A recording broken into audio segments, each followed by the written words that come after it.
Welcome to this broadcast of the National Local Government Customer Service Network. In this episode, what you're going to see is you're going to see Lee Ussher, a great speaker, and she's going to be talking to us all about social media. You're going to see Lee again in another episode. This is the first part of her speech. Great information about social media, and I'm sure that you're going to get a lot out of it. Hi Lee, welcome to the Local Government National Customer Service Network Conference. How are you finding it so far? Because I've seen you around, you've been talking to lots of people. How are you finding the conference? Well, I actually think I'm going to need a massage after this because I'm doing a lot of head nodding when I'm hearing you speak about where the councils need to go within the future, using online and the digital marketing aspects of their, letting the community know what they need to do.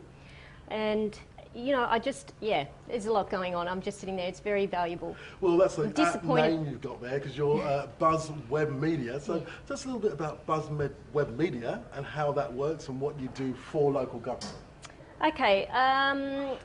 Most of what I've been doing with the local government is actually internal training with their social community managers. Just teaching them the strategies, especially because you said earlier that you are a salesperson. Everyone is a salesperson. So quite often the person that is the community manager within a council doesn't view their job as that, but as more of a communicator or an informer. Yeah. And there's one thing to tell people, but in social words, it's more engaging. It needs to be more than that. And so teaching them strategies within those worlds that they're using at the moment is important. So that's what I've been doing with the councils. We do consulting at a higher level because it does tend to fall across a lot of divisions, like who is supplying some of the graphics, when is it up in the website, so that then the community managers know to then share it.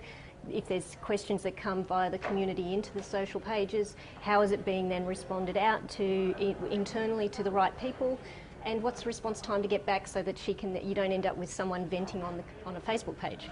There's so much there. I mean, social media is such a big thing, and you hit on something really important there, venting on a website or venting on a social media page or a Twitter vent. Yeah. So how do you avoid that? How do you teach councils to get around that? One of the key things is not to end up in it. You can end up with a tit-for-tat battle and it becomes a battlefield. It is really important that if you do, obviously people need to debrief and they will do it on their own profile whether the council has a page for them to do it on or not. So sometimes it's actually better that the councils have these pages for people to come and debrief because then they can respond to it. And manage it? And manage it, that's right. And part of that would be, you know, just even letting them know, look, we recognise that there's obviously an issue here and if you can send us your details as a private message, we're happy to follow it up tomorrow. You know, or give them a time frame. So really it's about creating a really positive relationship between the council and the community, and that's what Buzz Web Media does. It helps councils create a positive image and positive relationships. Yeah. Because now it's less one way and more two way. Is that right? Absolutely. It is two way, and it's also it's letting people know about what the councils are doing is one thing, and unfortunately a lot of government bodies are not their best marketers. There's some great kept secrets around grants for businesses and all sorts of things, but a lot of the community don't know about it. So using social media is where that community is. You know, you've got a lot of local businesses in there launching their products and events and things, and council do support a lot of those businesses, and it's both ways. So here's a space where the council can show that they're supporting those businesses. So it's not just about them being an informer, it's about them recognising and displaying sponsorship or support to a large number of those businesses. So it's another channel for them to communicate what they're doing, how they're doing it, and let people know their councils not just rates roads this is it. Rubbish, but we're much more than that. Lee, it's been an absolute joy talking to you today. I'm really looking forward to your presentation this afternoon, and I'm sure that we'll get to hear a lot more about you in the future. Thanks you very much. It's my great pleasure and great privilege to introduce to you now Lee Ussher. If you want to know something about social media and social media marketing and how local government is using social media, I'm going to say to you that Lee's the person to ask. So without any further ado, what I'd like to do is introduce Lee Ussher.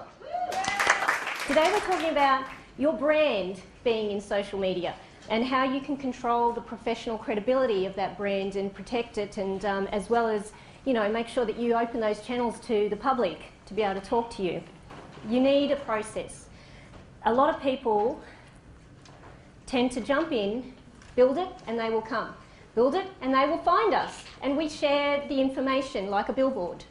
And then we get upset because no one talks to us, no one tells us, and they're still ringing us on the phones and complaining. Instead, we've spent all this money on resources like social media presences, and it's not working for us. So it's really important that you identify which social media presences you need first, and then stage the others out if you see it developing further. It doesn't have to be your brand. You don't have to brand it, the council page, the Facebook page, or the YouTube channel. Think about some of the unique projects that you're involved in the community. Sometimes, you know, that might be better to have a YouTube channel, and then somewhere else might have a Facebook page. There's events, there's internal forums that you can create, and groups, and these are free resources. So I talked about knowing your purpose, and this is really important. Think about what you need to do first. What's your message? What are you wanting to share with the community? Okay? And then you need to think about what strategy you're going to put in place to do that. And of course, the things that you think about is which social spaces. How am I going to benefit from this? What are the benefits? You also need to think about the tools, the training education that perhaps people need to have. What I quickly identify is that it's usually an administration or a customer service role, but they don't have the skills. They're sort of doing it on the side, and it's like, oh, well, this information's just been put up in the website, you need to go and share it on Facebook. You've just turned Facebook into a billboard. You are not engaging the people. You're not asking them the questions. You're not creating forums. There's polls. It's all there. There's event pages. So if you're working on a project that's going to have a big launch, create an event. Tell the people. And there's also with the Facebook ads. Don't think that that's just for business. You can actually use the ads and put a very minimal budget to then use that, and it will tell you the demographics. So it's the demographics of your community. So if there's a certain project that's targeting a certain business type or a certain age, then that's how you get to tell the people, this is how you can use some of these social media. So start thinking about the benefits that you could use some of these spaces with. Then there's the reputation management. Staying credible and professional. What is really important though is that purpose, because there's no point in you going into those spaces and turning them into billboards unless you actually remember and keep forefront of mind why you're there. Know the process, and then you put you break it down. It's like a goal, setting a goal. Here's the big, hairy, audacious goal. Now let's break it into tiny little incremental spaces of what we're going to do, how are we going to get there, who do we need to be involved. Otherwise, you're going to end up the hamster on the wheel. Every day, someone putting something in there just because they have to. Because you can't, once you create these spaces, you can't let them become dormant. So step one, purpose. The purpose is the benefits, obviously. So what is your purpose in your council if you were to step into Facebook, use YouTube, perhaps have some of your councillors represented or mayor represented by Twitter or certain projects? This can be a channel, a very valuable channel that can save you a lot of time off that phone. So, and promoting. What I mean by promoting is the events around those businesses, the business activities that are going on in your community, the projects that you're doing, you promote them in the newspaper. Most of you have a regular space within your newspapers, local newspapers, that you contribute to. Same thing can happen in social worlds. The process would be which sites. So once you know what you want to get out of it, you then think about what's going to be the major part of the process. And the process would be which social sites. People don't want to read reports anymore. So get them to do it on a video. Pull it in on your website and they tell the people, not download a report this month's AGM or whatever. You know, for more details, download the report. But here's the nutshell. This is what you don't want happening. We like to talk. This is why social sites have become so popular, especially Facebook, because there really isn't sort of like any sort of niche that it falls into. You know, LinkedIn is more business-like. Pinterest is more visual. Twitter is for the ones that are busy on the go and just want to put a quick post, and it's more about what you're doing now, so it's just quick information.